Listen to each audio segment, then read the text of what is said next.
We are Sparks. Dude. You had sense, you had style, you had cash galore. Thought a built-in seat that makes For members of our Flood audience who may not be familiar with Sparks, although they must be living under the rock if that's the case, you formally started doing music in 1967. You have 25 studio albums and an offbeat sense of humor. And instead of becoming a legacy act, you keep getting refreshed every 10 years or so, collecting new fans in new territories. How did this long overdue documentary come about?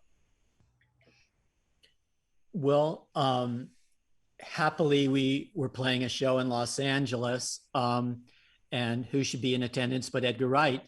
And he had also been to a previous show of ours in LA, and we had met, and we got along really well with Edgar. We feel there's a certain kinship in what he does cinematically. We love his films a lot.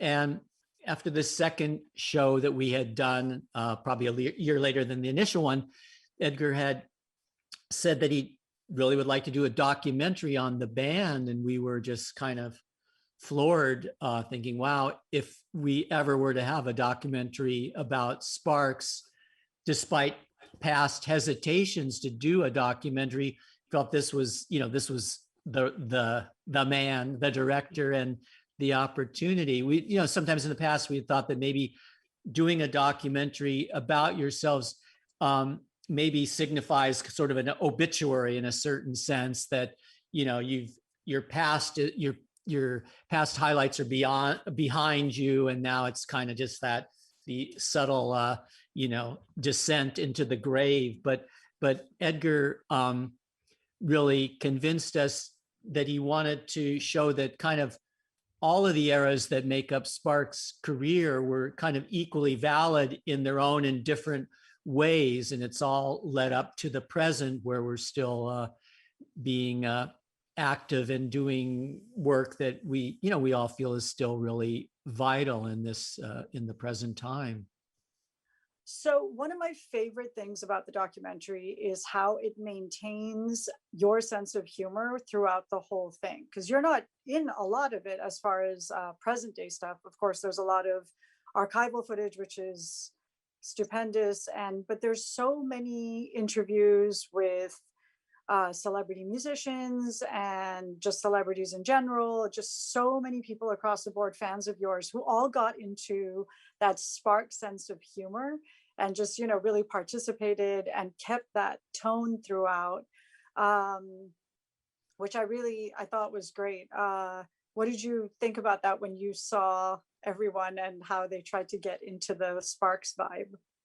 Fortunately for us, the people that Edgar selected for the documentary, share a certain kind of way of looking at things, and even musically. I mean, there are musicians from all different styles, from Sonic Youth and then Erasure. It's like a wide swath. With just I don't think people were kind of, oh, we're going to be in a Sparks documentary, so they applied that Sparks, whatever that sensibility is. I just think that there is a connection, because the people that like us tend to share a sensibility that we have, that's larger, obviously larger, and not specific just to us, but just in a larger sense.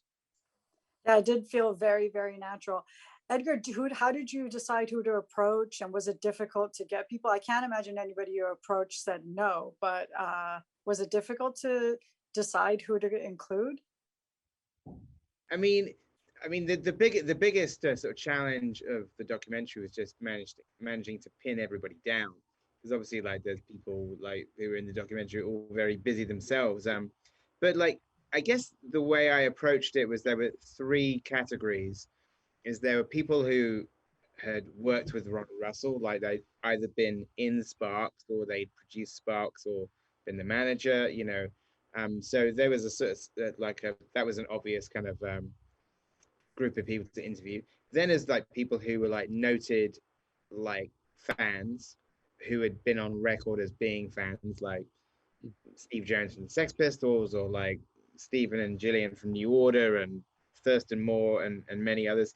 And then the third like wild card category were people that I uh, assumed were Sparks fans, and just asked them outright if they were, and 4 out of 5 times I was correct.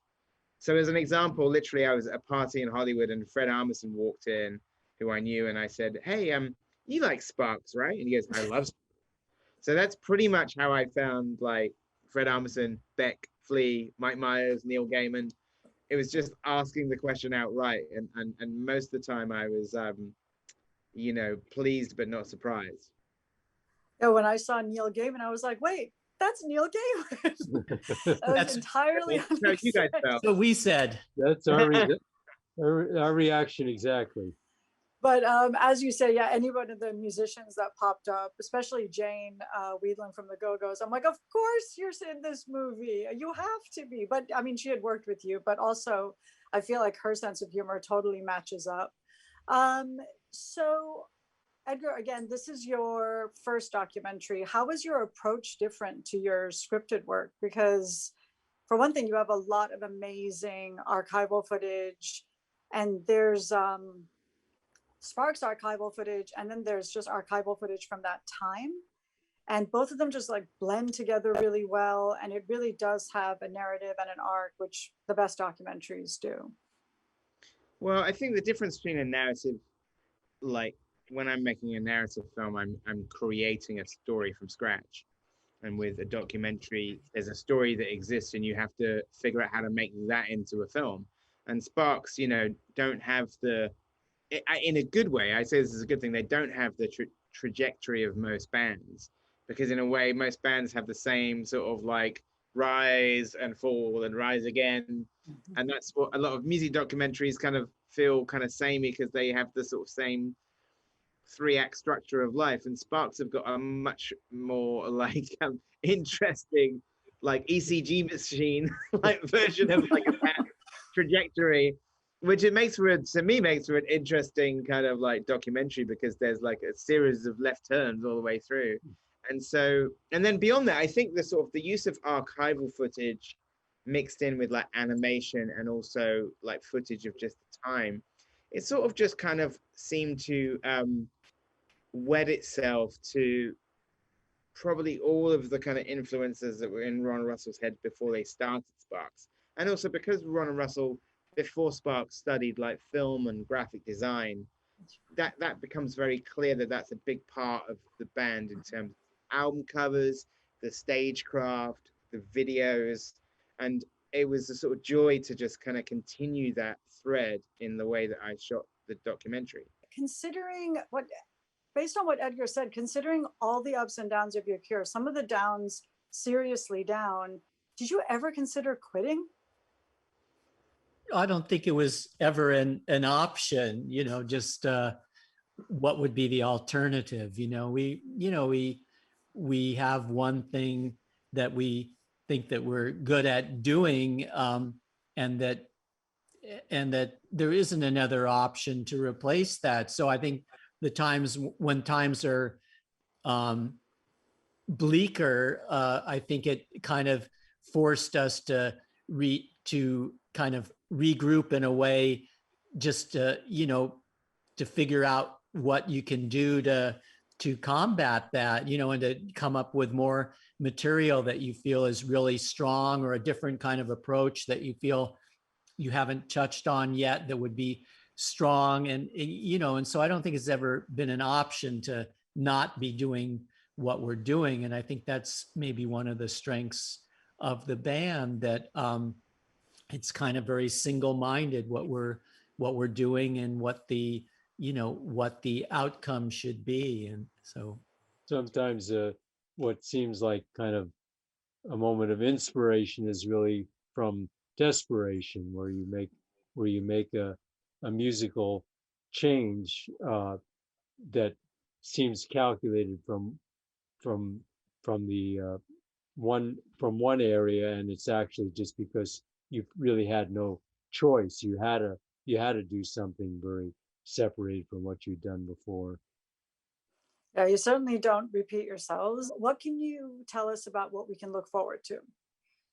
Yeah, well, the beyond the documentary, which we're just so thrilled about that, and the timing is just really odd. It's kind of touched upon, made even more unique. Edgar looks like he was a kind of a visionary to touch upon the couple of film projects that we had in the past, and that they didn't materialize, and then all of a sudden the outcome following the documentaries, now there's two, well, there's two films out now, and they happen to be at the same time. So the other one being a movie musical that we instigated about 8 years ago called Annette. It's a narrative story, and it's directed by the French director Leos Carax, and it's going to be premiering at the Cannes Film Festival, the opening night film of Cannes. And so it's something that's kind of been, a dream of ours to have a film not only get made, but then to open at Cannes. It couldn't be a better one for us to have.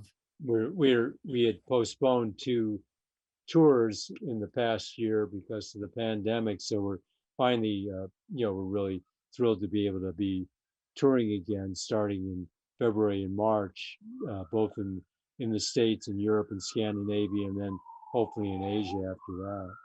Yeah. Thank you all so much for your time. Edgar, you smashed it with this documentary. Thank you so much for bringing the brothers to both fans who are going to absolutely love it, and for people who are going to get introduced to Sparks, and they're going to love the film and the band. I can't wait for everyone to see it. Thank you all. Thank you. Thank you. Thank you.